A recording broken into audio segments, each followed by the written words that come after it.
Bonjour à toutes et à tous, comment allez-vous? Bienvenue dans une nouvelle vidéo. Aujourd'hui on se retrouve pour parler des livres que j'ai lus au mois de mars et faire une petite palle du mois d'avril. C'est parti, on commence par ce que j'ai lu au mois de mars. Au mois de mars, j'ai lu 10 livres, dont 2 dont je vous ai déjà parlé dans ma précédente update lecture qui était tout ce que j'ai lu cet hiver.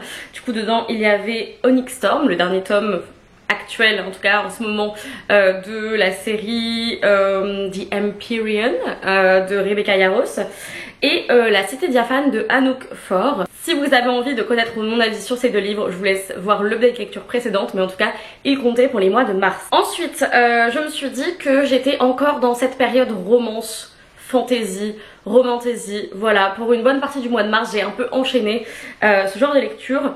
Et j'ai lu le dernier Ellie Hazelwood qui s'appelle Deep End. Dans ce livre, on va suivre une jeune femme qui a eu un accident en fait. Elle fait du saut de plongeon. Comment c'est ça? Elle a donc eu un accident alors qu'elle faisait de la plongée à un niveau de compétition assez haut et elle a dû avoir pas mal de rééducation pour se remettre en fait. Elle est mal tombée au moment où elle a touché l'eau en fait. Elle s'est fait extrêmement mal, je crois que c'est l'épaule.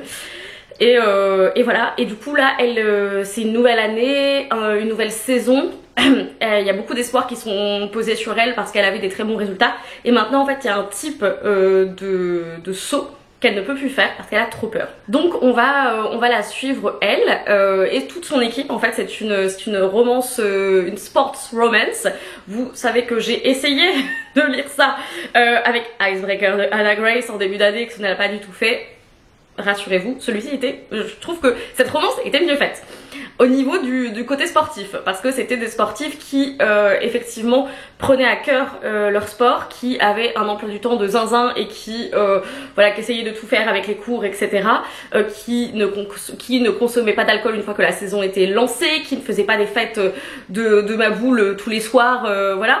Qui se passe un peu dans Icebreaker, où tu te dis comment tu peux maintenir tes performances sportives en faisant tout ça. Mais bon, on a une de ses camarades, une de ses collègues de plongeon, de saut, qui se sépare de son petit ami en disant mais ça fait des années qu'on est ensemble, on n'a jamais connu que l'autre, donc en fait il est peut-être temps d'aller voir un peu ailleurs. Et à une soirée où elle est un peu bourrée, elle prend son ex et sa collègue, sa camarade de plongeon, celle qui s'est fait mal, etc. Et elle leur dit en fait les gars, vous aimez le même genre de truc au lit, donc allez-y. Pas sortir ensemble, mais ayez une relation, voyez un peu, etc. Toute l'histoire de la romance, du pourquoi, du comment, ça c'est hilarant pour moi. C'est que en fait apparemment ils ont les mêmes kinks, qui est donc un kink un peu d'autorité, de praise, etc. Enfin, des trucs qui sont pas si fous que ça, hein, on va pas se mentir. Ils en font vraiment tout un pataquès, c'est-à-dire c'est genre waouh, mais je n'ai jamais rencontré personne qui aimait ça, etc. Enfin, et je suis là en mode peut-être que j'ai lu trop de fanfiction dans ma vie et ça c'est fort probable. Mais j'étais là, en fait pour moi c'est pas si peu commun que ça. Moi je lisais le truc, j'étais en mode ouais ok ouais, c'est genre ça me choquait pas plus que ça, mais apparemment c'était ultra choquant dans leur milieu. Et du coup au fur et à mesure ils développent une relation un peu plus intime et autre que juste le fait de coucher ensemble et d'avoir les mêmes kinks. L'aspect romance était plutôt bien fait, l'aspect sur le sport était plutôt bien fait aussi. Ça n'a pas été un énorme coup de cœur monumental, notamment parce que bon j'étais quand même en mode les gars il se passe pas grand chose, on a l'impression que le monde entier est contre vous, mais en fait chill quoi. On explorait quand même des problèmes et des aspects qui font que pour moi c'était plus qu'une romance avec du sport, etc. Voilà. Je trouve que Ellie Hazelwood souvent elle arrive à juxtaposer justement pas juxtaposer, mais genre on pourrait penser qu'il y a une juxtaposition de sujets et en fait elle arrive à mélanger ça et je trouve que c'est ça qui prend bien. Ensuite, parce que je n'étais pas rassasiée du côté romance, j'ai lu Heartless Hunter et Rebel Witch de Kristen Ciccarelli. Pour vous poser le contexte, il y a la République Rouge, la Red Republic, qui est au pouvoir depuis 2-3 ans, depuis qu'ils ont renversé les sorcières régnantes. Maintenant c'est le génocide. Voilà, il traque les sorcières, il les tue, vraiment de manière assez graphique, voilà. Donc c'est pas chouette, hein. Et du coup on va suivre une jeune femme qui joue un double jeu, c'est-à-dire qu'en public elle fait style que c'est une jeune femme qui n'a pas beaucoup de cerveau, juste qui s'intéresse à des choses légères, genre les habits, etc. Voilà, pour en fait se glisser, pour louvoyer dans les classes de la société, parce que elle, c'est une sorcière, sa grand-mère était une sorcière, et de nuit, évidemment, c'est une rebelle qui s'appelle The Crimson Moth, voilà, et qui emmerde bien toute la garde et toutes les personnes de l'armée, etc. Dont du coup notre personnage masculin qui est un capitaine de la garde, voilà, qui s'appelle Gideon, je ne sais plus, et qui lui effectivement a participé à la révolution pour renverser les sorcières régnantes et qui maintenant est un des chasseurs les plus prolifiques, il tue beaucoup de personnes. Et donc on va avoir un petit enemies to lovers entre les deux parce que notre personnage principal, je crois qu'elle s'appelle Rune, je crois, peut-être, oula, je ne sais plus. Elle veut absolument avoir une information où il garde une sorcière qui est hyper importante, donc elle va se rapprocher de lui et essayer de le séduire pour obtenir cette information. Mais lui, il a un indice par une pote comme quoi peut-être elle serait liée à le Crimson Moth qu'il traque depuis des années et qui est vraiment une épine dans son pied, nanana. Et donc il se dit, si je la séduis, si je rentre dans son jeu de séduction, je vais en apprendre plus. Et voilà commence une espèce de jeu un peu de le chat et la souris, mais en même temps les deux sont chats et les deux sont souris parce qu'ils sont là en mode mais je pense qu'il sait que je sais, donc en fait moi je sais qu'il sait que je sais. C'est bien maîtrisé au niveau du rythme, c'est bien maîtrisé au niveau de la tension, parce qu'on est vraiment sur du enemies to lovers, to enemies to lovers, to enemies to lovers. Vraiment ils passent leur temps à rechanger de camp. On apprend assez vite que quand même les reines régnantes sorcières n'étaient pas des bonnes personnes. Mais je ne vois toujours pas le principe de de punir toute une caste et toute une partie de la population pour ce que quelques élites ont fait. Voilà, un génocide pour ce que un gouvernement a décidé. Je suis là genre, ça me rappelle quelque chose d'actuel et c'est pas vraiment quelque chose que j'ai envie de voir. Voilà, leur relation est hyper intéressante. Et pleine de rebondissements, etc.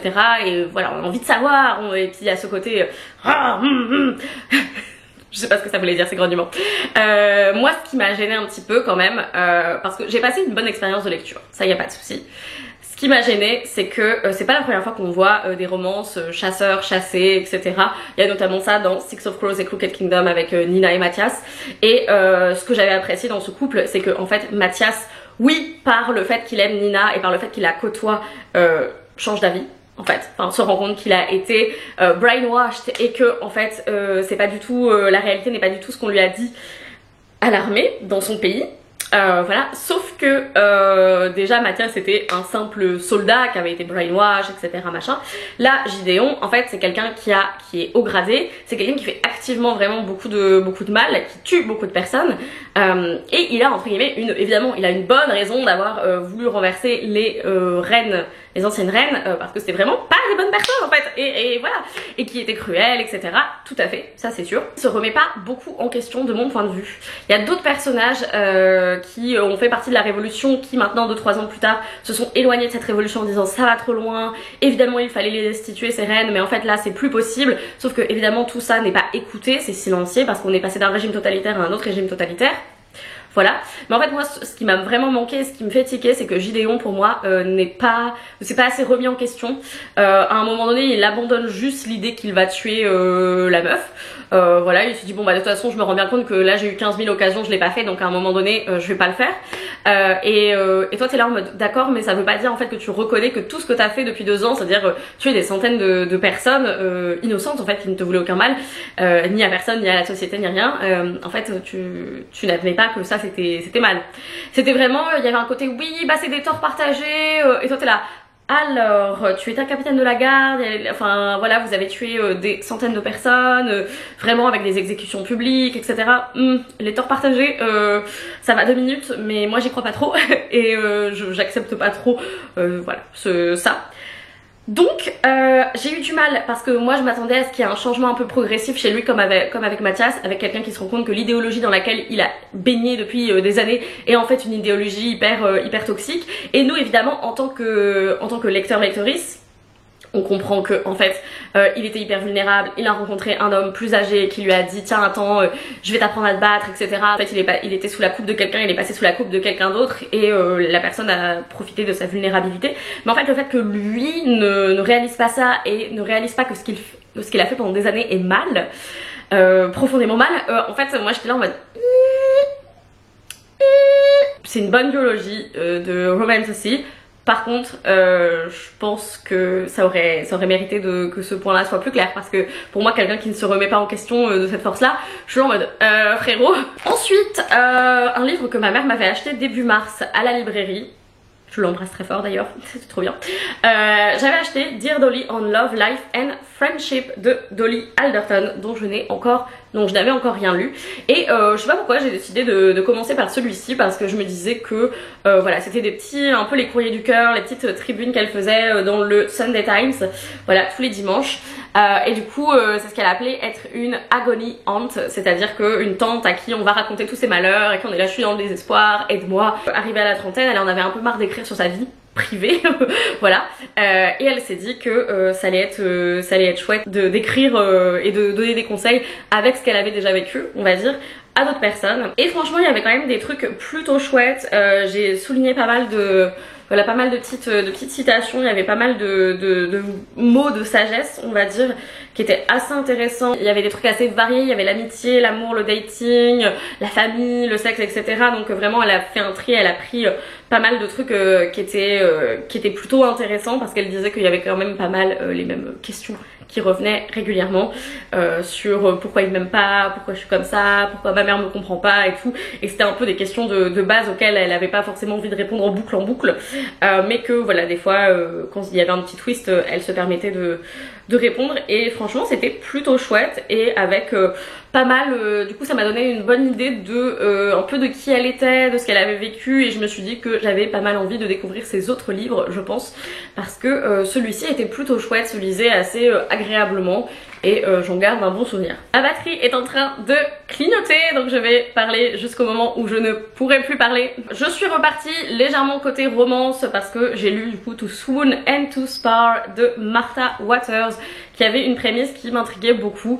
On a un jeune homme qui est vicomte de Penvale, je crois, qui du coup son oncle vient le voir et lui dit tu sais la maison de famille que je refuse de te vendre depuis des années, en fait je suis prêt à te la vendre, etc. Il est là en mode ah ok d'accord, et il lui dit une condition c'est que t'épouses ma pupille, voilà, qui était la fille d'un ancien gars avec qui j'ai servi dans l'armée et tout, et il lui dit oh ouais bah pas de soucis. En gros il réfléchit pas trop, il est là en mode je veux cette maison donc j'épouserai cette meuf. Cette meuf, le truc c'est que elle adore la maison, enfin le manoir hein, qui est en Cornouailles, etc., qui est magnifique. Elle aime pas du tout la ville, elle aime bien être tranquille dans son petit coin en Cornouailles, faire des balades, lire, etc. Bref, vivre la vie d'Aloca incroyable. Et là elle avait poussé l'oncle à se débarrasser de la maison. En fait elle voulait le pousser à juste déménager et à rester à Londres, et que elle reste en Cornouailles. Elle a fait style que la maison était hantée. Voilà, mais lui il y a tellement cru qu'il s'est dit je vais vendre cette maison. Donc là elle se dit c'est pas grave, je vais recommencer avec mon nouveau mari, c'est-à-dire que sachant qu'il a tous ses potes à Londres, etc., il va rester peut-être 2-3 mois, on va lui faire un peu peur. Voilà, lui il va se casser à Londres, moi je serai tranquille de mon côté en Cornouailles, je n'aurai pas à le voir et tout sera pour le mieux. Mais évidemment Penvale, le vicomte, n'est pas si dupe que ça. Au bout d'un moment il commence à se dire c'est quand même un peu étrange. Voilà, et puis surtout il commence à avoir des sentiments l'un pour l'autre à force, j'allais dire de traîner ensemble, à force d'habiter ensemble en fait, tout simplement il commence à éprouver des vrais sentiments. Donc c'était plutôt fun, hein, ça se lit très bien, très vite. C'était plutôt fun. Je crois que j'ai mis 3,5 sur 5. En même temps je crois que la note que j'ai mis à la plupart des livres de ce mois-ci c'est entre 3,5 sur 5 et 4. Je crois que j'ai pas mis plus, donc voilà, ça vous laisse un ordre d'idée. En fait j'avais beaucoup de livres où j'avais un oui mais, genre oui c'est chouette mais quand même gna gna gna, et quand même quelques petites critiques, et j'étais là en mode Salomé tu ne peux jamais être contente et juste accepter le truc. Eh bien non. Et ça va être le cas, mesdames et messieurs, quand je vais vous parler de Sunrise on the Reaping de Suzanne Collins. Évidemment, je me suis procuré ce livre, je me suis, que dis-je, jetée dessus, je l'avais précommandé, vraiment j'étais comme une foudingue à aller chercher mon livre et tout, j'étais trop contente puisque j'adore les Hunger Games, enfin les Hunger Games, la série, parce que j'aime pas les Hunger Games en soi, j'ai beaucoup aimé la préquelle, enfin j'ai tout aimé. Et là, on était sur un livre qui allait parler de Haymitch et des 50e jeux des Hunger Games et j'étais là en mode, à la fois, très contente parce que plus d'Hunger Games, moi ça me va, mais en même temps, qu'est-ce qu'on allait bien pouvoir dire de plus que ce qu'on avait dit, parce que dans la trilogie originelle, dans la préquelle, etc., ça nous donne quand même une assez bonne idée de comment Snow traitait les gens, de comment ça a évolué de pire en pire, de la révolution, de machin, tout ça, bref, ça nous donnait quand même pas mal de contexte, et notamment on savait ce qui était arrivé à la famille de Haymitch quand même, ça ce n'est pas un spoil, c'est-à-dire que pour le contrôler, Snow a buté toute sa famille. Voilà, je savais pas comment. Là j'ai appris, j'étais là en mode oh wow, oh damn. Mais de toute façon voilà, en fait on savait plus ou moins quand même à quoi on s'attendait, et c'est ça qui m'a un peu gênée. C'était intéressant parce que on en apprend plus sur cette révolution qui a l'air de se mettre en place très rapidement entre les 74 et les 75e Hunger Games, comme si tout le monde tout d'un coup avait trouvé le truc et s'était mis en branle, etc. Alors qu'en fait là on apprend, enfin c'est un peu la genèse de comment dire, de comment est né le truc, quelque chose qui était là depuis du coup assez longtemps, que ça fait 25-30 ans que les gens commencent à préparer cette espèce de révolution, et que juste Katniss effectivement est la petite flamme qui fait partir le truc, mais en vrai c'était pas elle qui a tout créé, voilà, et ça renforce un peu ça. On revoit des personnages qu'on avait beaucoup aimés, enfin, auxquels on s'était beaucoup attaché dans Hunger Games 2 et 3, les anciens comment dire, vainqueurs. Et là vraiment j'étais en mode ah ils sont encore vivants, ah c'est trop bien. Que dire d'autre? Je pense qu'il y a eu un gros problème de rythme, et le fait qu'on sache, qu'on soit sûr en fait que de toute façon Haymitch allait s'en sortir, ça fait qu'il n'y avait pas énormément de suspense. Ça lie bien les éléments de toutes les storylines de la série, donc ça bravo, parce que ça s'inscrit bien dedans. Je trouve que le milieu, le moment des jeux en fait était le moins intéressant et le moins passionnant, avec le moins de suspense en fait, parce que littéralement tu sais que tout le monde va mourir sauf Haymitch. Tu t'attaches à un ou deux personnages grand max, mais en fait on prend pas non plus le temps de s'attacher à tout le monde. Majoritairement on connaît un peu les gens du district 12 et c'est tout. L'épilogue m'a fait verser une petite larme, on va pas se mentir. Ça s'inscrit dans le principe de Hunger Games et de la série, c'est-à-dire que on est quand même sur un show télévisé qui montre des enfants qui sont en train de se battre à mort dans une arène pour le plaisir et le divertissement de personnes qui sont extrêmement privilégiées, qui en fait qui trouvent ça normal, et on est sur un processus de déshumanisation à chaque fois qui est assez glaçant et flippant. Et Suzanne Collins, entre guillemets, malheureusement elle n'a pas inventé ça, ce processus de déshumanisation. Et on se dit mais comment tu peux envoyer un gamin de 12 ans se battre dans une arène en se disant que oui il paye pour les crimes de d'autres personnes, d'autres adultes qui sont venus avant lui, potentiellement ses grands-parents, etc.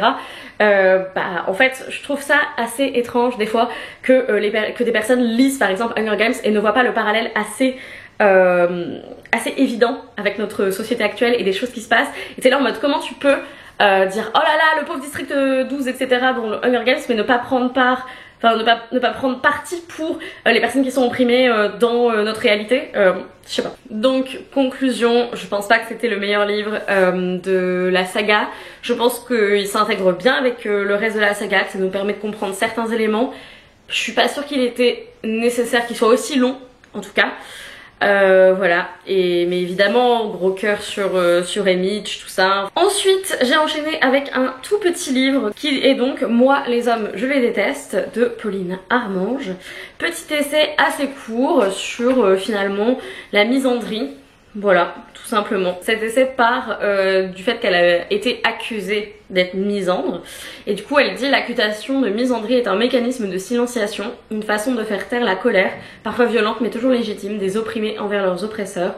S'offusquer de la misandrie, en faire une forme de sexisme comme une autre, et tout aussi condamnable, comme si le sexisme était condamné, c'est balayer sous le tapis avec malveillance les mécanismes qui font que de l'oppression sexiste, un phénomène systémique appuyé par l'histoire, la culture et les autorités. C'est prétendre qu'une femme qui déteste les hommes est aussi dangereuse qu'un homme qui déteste les femmes et prétendre qu'elle n'a aucune raison de ressentir ce qu'elle ressent, que ce soit de l'hostilité, de la méfiance ou du mépris. Il serait peut-être utile de définir le concept de misandrie comme je l'entendrai tout au long du texte. Je parlerai donc de misandrie comme d'un sentiment négatif à l'égard de la gente masculine dans son ensemble. Le sentiment négatif en question peut être représenté sous la forme d'un spectre allant de la simple méfiance à l'hostilité, qui se manifeste la plupart du temps par une impatience envers les hommes et un rejet de leur présence dans les cercles féminins. Moi je trouve ça intéressant et je pense que voilà, en tant que féministe il faut s'emparer de cette question de la misandrie et pas avoir peur de se faire accuser de misandrie sans que les personnes en face sachent de quoi elles parlent, etc. Et voilà, rappeler les chiffres, rappeler que effectivement la misandrie pour l'instant n'a jamais tué personne, au contraire du sexisme. Voilà, c'était assez court, assez impactant, voilà, je vous le recommande. On finit avec le livre que j'ai terminé hier qui est Transcendent Kingdom de Ya Gyasi. J'avais adoré son premier roman qui était donc Homegoing et ça c'est le second où on va suivre Gifty. Les parents viennent du Ghana, voilà, ils se sont installée à Huntsville, Alabama. Elle est née aux États-Unis, en fait, elle est pas née au Ghana. Son frère, par contre, est né au Ghana. Et du coup, on va suivre un peu une temporalité double parce que on a toute son enfance qu'elle raconte. Toute sa relation avec son frère, avec ses parents, etc. Et maintenant, ce qu'elle fait, en fait, elle est dans la recherche neuroscientifique pour comprendre les mécanismes de l'addiction, en fait, tout simplement. Puisque c'est pas vraiment un spoiler, mais son frère développe une addiction à l'oxycodone après s'être blessé au football, etc. Il a 15-16 ans je crois et en fait il commence à être addict, voilà. Donc c'est un roman assez compliqué qui on a l'impression d'être sur un mémoire alors que c'est de la fiction, mais on a l'impression d'être dans une sorte d'autobiographie tellement les ressemblances sont un peu frappante avec Ya Gyasi. Je pense qu'elle a vraiment puisé dans le fait d'avoir grandi dans une petite ville de l'Alabama, etc. pour plein de sujets, notamment le racisme, évidemment. On va parler beaucoup de relations avec sa mère, notamment. On va parler beaucoup d'addiction, on va parler de religion aussi, puisque sa mère est très très très religieuse et que c'est quelque chose qui marque la vie de Gifty du coup de ses 0 à ses 18 ans quoi. Et ensuite elle part faire ses études, elle rentre dans le domaine de la neuroscience et voilà. Et là elle arrive dans un domaine où justement la religion n'est pas du tout acceptée et même décriée, moquée, etc. Et donc elle se retrouve toujours à devoir choisir entre comment dire sa religion, le fait qu'elle soit une scientifique, etc. Et notamment, il y a pas mal de ses camarades qui la poussent un peu dans les retranchements en mode mais est-ce que tu crois au créationnisme, à l'évolution, enfin, et elle dit je pense qu'on est tous faits d'étoiles et que en fait c'est Dieu qui a créé les étoiles, donc en fait les deux ne sont pas incompatibles. J'ai trouvé ça plutôt intéressant. Effectivement, si vous n'êtes pas trop branché religion, ça en parle beaucoup, mais en même temps c'est assez fondateur de sa vie à elle et de toute la vie de leur famille en fait. Et on est vraiment sur une famille assez banale finalement. Voilà, elle parle du fait qu'ils sont assez ordinaires et qui va subir le racisme de plein fouet, qui va galérer, qui va croire au rêve américain et puis qui va arriver et qui va galérer financièrement, qui va pas être bien traité, etc. Finalement aussi c'est sa relation à elle avec elle-même, avec Dieu, avec sa mère, avec les autres autour d'elle, comment elle s'intègre ou non dans cet environnement. Et ouais, c'était plutôt intéressant. Je l'avais acheté à l'époque parce qu'il avait été shortlisted pour le Women's Booker Prize. Il n'avait pas gagné, je crois que cette année-là c'était Piranesi qui avait gagné puisque c'était 2020. J'avais pas mal d'attentes parce que j'ai vraiment beaucoup aimé Homegoing et là effectivement j'ai trouvé que le ton était un peu plus sombre, ce qui est assez étrange à dire puisque le ton dans Homegoing n'était pas non plus hyper lumineux ou j'en sais rien, mais là on sentait vraiment le poids de la dépression, de l'addiction, les mois, les années à devoir subir ça, etc. au quotidien. Et voilà, c'était chaud. Et voilà, c'est tous les livres que j'ai lus au mois de mars. Cette vidéo est suffisamment longue. Je vais quand même vous parler vite fait de cette Petite pile à lire de trucs que j'ai envie de lire au mois d'avril. J'ai lu 10 livres au mois de mars et donc je me dis qu'en fait mon rythme de lecture reprend de plus en plus. Là l'année dernière je lisais à peu près entre 3 et 4 livres par mois, donc quasiment un livre par semaine. Là je suis plus au double. Donc je me sens un peu poussée des ailes. Prévu d'être sortie de ma palle parce qu'ils vont être dans un challenge qui est le rideau magique organisé par Book Roast. J'y participe tout au long du mois d'avril et pour celui-ci je vais lire cette bricasse, The Priory of the Orange Tree de Samantha Shannon. On m'a dit que c'était un queendom, on m'a dit qu'il y avait des dragons, on m'a dit qu'il y avait des relations FF et je suis en mode yes, voilà, il est énorme, mais j'ai trop hâte. On part quand même sur un bon mood fantasy parce que je vais aussi lire Song of Silver, Flame Like Night de Amélie Wen Zhao, où on va être sur une puissance coloniale qui a servi des gens en fait, dont notre héroïne, qui avait un nom avant et qui maintenant doit utiliser le nom de l'âne du coup par les colonisateurs élantians. Elle vivote un peu et puis un jour un mec va la sortir d'un mauvais pas et en fait c'est quelqu'un qui pratique la magie, qui est censé ne plus exister et évidemment tous les deux ils vont se lancer un peu dans une quête pour récupérer leur pays et etc. et repousser les oppresseurs et c'est un premier tome de duologie, voilà, inspiré de mythologie chinoise. On a également un livre que j'ai trop hâte de lire, j'ai autant hâte de lire autant qu'il me fait peur, voilà, on est assez, voilà, c'est Vicious de V.E. Schwab, parce que ça je le vois passer depuis des années et j'espère tellement que ce sera un coup de cœur, mais pour l'instant j'ai jamais eu de coup de cœur en lisant V.E. Schwab, donc vous voyez un peu dans quel état on est.